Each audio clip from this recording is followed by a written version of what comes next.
루머는 뭐 조만간 결론이 날 거고, 그래서 오늘은 이정효 감독 만나가지고 인터뷰를 했는데 무슨 얘기 했는지 그런 거 말씀드리고 싶어서.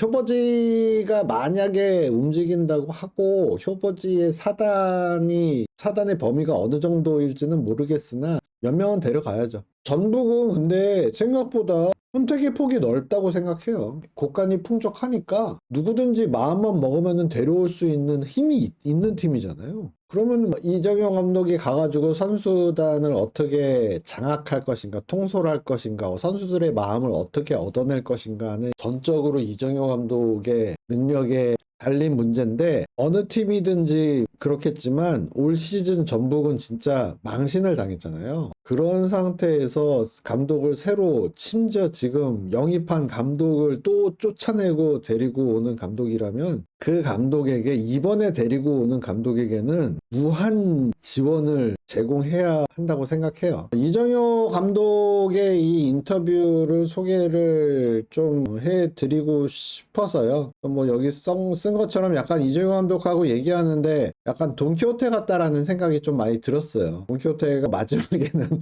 정신 차리고 일반 주변 사람들이 보기에는 망상에서 깨어나는 걸로 결론이 나지만, 그래도 본인을 기사라고 믿고 돌아가는 풍차를 용으로 착각해가지고 달려들고, 그런데 정말 진심을 다하거든 그 순간에는. 그래서 그런 모습들이, 남들이 다 어렵다고 얘기를 하는데도 이정효 감독은 혼자 아니 나 할 수 있어, 지금 안 되면 내일 될 수도 있고 될 때까지 계속 들이받을 거야, 그러는 모습이 약간 좀 풍차와 싸우는 돈키호테 같다, 약간 이런 생각이 들어가지고, 여기 보시면은 이게 돈키호테에 나오는 그 문구 중에 하나거든요. 불가능한 꿈을 꾸고 불가능한 적과 싸우는 것, 용기가 없는 곳으로 달려가고 닿을 수 없는 별에 도달하는 것, 그것이 나의 운명이다. 이 돈키호테에 나오는 말인데 이정효 감독하고 굉장히 잘 어울리는 것 같아요, 이런 게. 그래서 한번 인용을 해봤어요. 현장에서 뭐 이정효 감독 보신 분들은 잘 같이 느끼셨겠지만 올 시즌 굉장히 유난히 좀 답답해하는 부분들이 많이 나왔는데, 약간 그런 얘기를 하더라고요. 외국 리그 한번 나가보고 싶다고. 그래가지고 좀 진짜 허우적대더라도 넓은 데 가가지고 허우적 한번 돼보고 싶고, 그래서 영어 공부도 열심히 하고 있다, 뭐 이런 얘기를 해가지고 저도 개인적으로 한번 보고 싶어요. 우리 K리그보다 훨씬 큰 리그에 가가지고 얼마나 어디까지 도달할 수 있는지, 본인이 원하는 별에 도달할 수 있을지 그 도전하는 어드벤처를 한번 굉장히 보고 싶어. 2024 시즌을 시작을 하면서 일단 아사니가 자기 이적한다 그래가지고, 그럼 제껴놨대. 그래, 그럼 너 갈 팀 찾아. 나 너 제껴놓고 시즌 시작한다, 준비한다. 그래서 아사니가 오케이 콜 딱 했는데 이놈이 어디 안 가고 계속 있네. 거기서부터 일단 작전이 약간 뻐그러진 상태에서 시즌이 시작된 거죠. 그 다음에 또 문제가 생긴 게 티모가 빠져나갔죠. 티모가 빠져나간 게 굉장히 컸다고 얘기를 하더라고요. 이제 티모가 날라갔어. 아사니는 팔으려 그랬는데 못 팔았어. 그 상태에서 시즌을 시작해서 가는데 중간에 갑자기 또 엄지성이 잉글랜드로 간다고 해. 엄지성하고는 2024 시즌은 광주에서 시즌 끝까지 나랑 같이 아침까지 하고 가자라고 약속하고 했는데, 중간에 잉글랜드에서 오퍼가 들어와 버리니까 선수 입장에서는 사실 뭐 아무리 챔피언십이라고 해도 잉글랜드에서 오라 그러면 가고 싶거든. 그 판매하는 과정에서도 맨 처음에 구단에서 이 정도 오퍼를 받아왔다 그랬는데, 그 가격이 정말 본인이 보기에는 너무 터무니없이 싼 금액에 구단에서 엄지성을 판다고 해가지고 무조건 안 된다고 해서 결국에는 그 금액에서 거의 2배 가까이 올려서 이제 팔았어요. 왜 그랬냐면은 당연히 지금 팀 에이스를 파는데 그런 위험을 손해를 감수를 하려면은 돈으로 보상을 받아야 되잖아요. 그러니까 당연히 구단으로서는 비싸게 팔아야 되는 게 당연한 거니까. 하여튼 그래서 엄지성이 나갔는데 이제 청천벽력 같은 소식이 들어온 거죠. 재정 건전 예산안이 K리그의 재정 건전화 규정을 위배했으므로 여름 이적 시장 영입 금지라는 철퇴를 맞았어요. 감독으로서는 진짜 깝깝하죠. 그래서 어떻게든지 이제 버티는 모드로 갔지만 정말 다행인 거는 그대로 이제 무너지지 않고 아챔에서 홈런을 치기 시작했죠. 이렇게 6경기를 해가지고 4승을 거둔다는 거는 아시아 전역에 본인 이름을 알렸다는 소리거든요. 한 해 한 해 굉장히 좀 발전을 하고 있어요. 그리고 요 내용 중에 요코하마하고 7경기 이겼잖아요. 첫 경기에서. 그런데 얘기를 들어보니까 그날 딱 경기 시작하고 한 골, 두 골 들어갔는데 요코하마가 계속 나오더래. 그래서 골 진짜 많이 들어가겠다 싶었다고 하더라고요. 그래서 본인은 더 들어갈 줄 알았대요. 7골보다 더 많이 넣을 줄 알았대. 그런데 마지막에 선수들이 그 분위기에 취해가지고 막 뒤에서 볼을 막 재미삼아 돌리고 이런 모습이 보여서 자기가 크게 이기고 있음에도 불구하고 선수들을 향해서 굉장히 나무랬다고, 자기가 그래서 소리를 고래고래 질렀다, 뭐 이런 얘기를 하더라고요.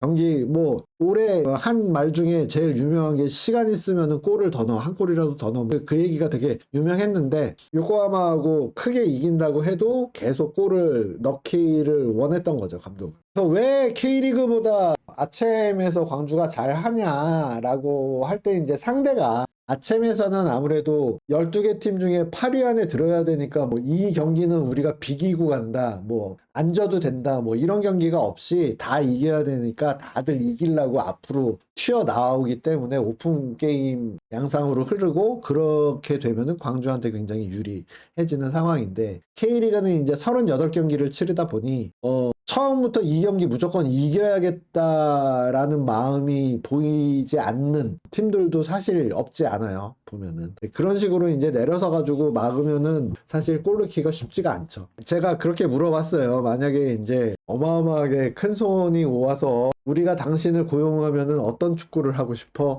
라고 할 때 어떤 경기를 보여주고 싶냐라고 물어봤더니, 처음에 강원 원정 2대3으로 졌는데 2대0으로 이기고 있다가 3골을 나중에 먹어가지고 졌어요. 근데 그 전반전 보여주고 싶다고 딱 대번에 얘기를 하더라고요. 그리고 상하이 선화 경기도 있고 가와사키전, 서울 개막전, 울산전, 이렇게 얘기를 하더라고요. 그래서 혹시나 여러분 뭐 나는 이정효의 축구를 알고 싶어 라고 생각을 하시는 분들은 이 경기를 보시면은 이정효 감독이 생각하는 가장 자기 축구에 가까운 경기를 한다고 본인이 얘기를 했으니까 이 경기를 찾아보시면은 이정효 감독, 이정효 축구를 이해하는데 도움이 되실 것 같아요. 그리고 이제 정호연 얘기를 했는데 대번에 그렇게 얘기를 하더라고요. 이제 호연이는 광주에 있으면 축구가 더 늘지 않는다. 얘는 떠나야 된다. 더 큰 데로, 더 강한 곳으로 가야 된다라고 굉장히 미련 없이 얘기하더라고.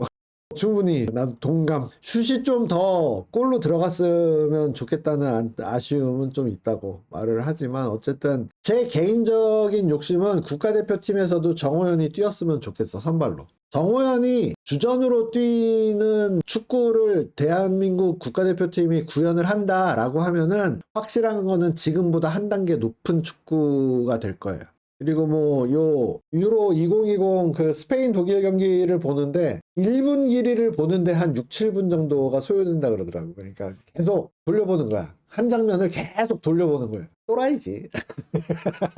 이정효 감독이 이렇게 평소에도 이렇게까지 파고 드니까 지금 같은 그런 축구를 실제 그라운드 위에서 구현을 할 수 있는 게 아닌가 싶어요. 이기균 이 기사에는 뺐는데, 자기가 맨날 하는 말이 있대. 이균아, 너 혹시나 나중에 딴 팀 가면 지금 그 팀 감독한테는 나한테 그렇게 말하듯이 그렇게 말하면 큰일 난다, 희균아. 그러니까 이게 이 선수들과 어떤 축구를 하자는 거에 대한 이야기, 대화, 의사소통도 굉장히 프리하게 하는 스타일인데, 이희균이 약간 4차원인가 봐. 그래서 진짜 할 말 안 할 말 다 한다는 거야, 감독한테. 그래가지고 자기는 그걸 다 받아주는데, 자기가 그랬대. 너 딴 팀 가서 딴 감독한테는 절대 이렇게 얘기하면 안 된다고. 이렇게 얘기하면 큰일 난다. 그래서 그 모습을 지켜본 강원에서 온 김진호가 자기는 광주에 와서 되게 멘붕이라고 얘기를 했다고도 하더라고요. 이 팀은 선수들이 감독한테 저렇게까지 말을 한다고? 나는 어디까지 얘기를 해도 되는 거지? 막 이렇게 되게 헷갈려 한다고 하더라고요. 다른 팀하고는 분위기가 되게 다른가 봐요. 그리고 감독으로서 얼마나 성장했다고 생각하는가? 1년 전보다 5배 이상 성장한 것 같다. 어려운 상황이 계속 닥쳤으니까 헤쳐가면서 자기가 얻는 게 굉장히 많았다는 뜻으로 저는 이제 해석이 됐어요. 위기가 이렇게 그들을 쥐어짜가지고 더 성장한 부분도 분명히 없지 않았다. 이런 생각이 들어요. 그리고 말을 굉장히 잘해야겠다라는 생각도 많이 했다고 하더라고, 감독이. 뭐 TV에서 뭐 일타 강사 같은 거 나오는 거 자기가 꼭 본대. 근데 그 사람들은 진짜 말을 너무 잘하더라고. 해가지고 아무리 이런 생각 저런 생각 해도 선수들한테 그거를 이해를 시켜야 되잖아요. 어떻게 이해를 시킬 거야? 말을 정말 잘해야지 되는 거잖아. 결국에는 회사 생활도 마찬가지고 한마디 한마디 할 때마다 엄청나게 신경 써가지고 단어를 고르고 자기가 그렇게 설명을 한다고 하더라고요. 외국인 감독 요 말은 좀 인상 깊었어요. 외국인 지도자는 너는 안 된, 너 안 돼 라는 말을 절대 하지 않는다. 근데 한국 감독은 한번 이렇게 딱 보고 쟤는 안 돼? 뭐 이러고 그냥 제쳐놓는 게 많은데 외국인 감독은 그런 건 없다.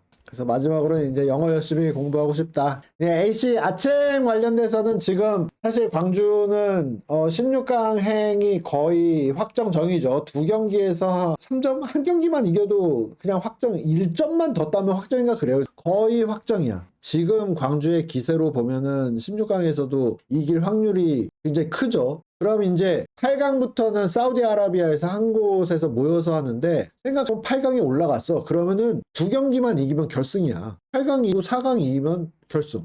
2승 하면은 결승이고 3승 하면 우승인 거예요. 그때부터는 진짜 야 우리 한번 우승 한번 해보자 이런 생각을 할 수가 있죠. 그런데 오늘 이 난리가 난 거죠. 내년에 아침 LA 7차전, 8차전이 2월 달에 예정이 되어 있는데 그때 광주의 감독이 이정효 감독일지는 아직 잘 모르겠어요. 그렇습니다. 이 정도로 해서 사실 이제 녹취 중에 거의 한 30-40% 정도는 걷어냈어요. 그럼에도 불구하고 워낙 캐릭터도 확실하고 K리그 판에서 지금까지 걸어온 발걸음도 굉장히 재미있고 흥미롭고 흥미진진한 인물이었기 때문에 인터뷰 기사도 재밌게 잘 나온 것 같아요. 그래서 혹시나 아직까지 이 기사를 읽지 않으신 분이 계시다면 일독을 추천합니다. 네이버에서 그냥 제 이름으로 검색하면 떠요. 검색하기는 쉬우시니까 일독을 권장드립니다. 지금 벌써 새벽 1시가 돼가고 있네요. 감사합니다. 여러분 이제 저는 이쯤에서 질서 있는 방종을 하겠습니다. 차오 차오.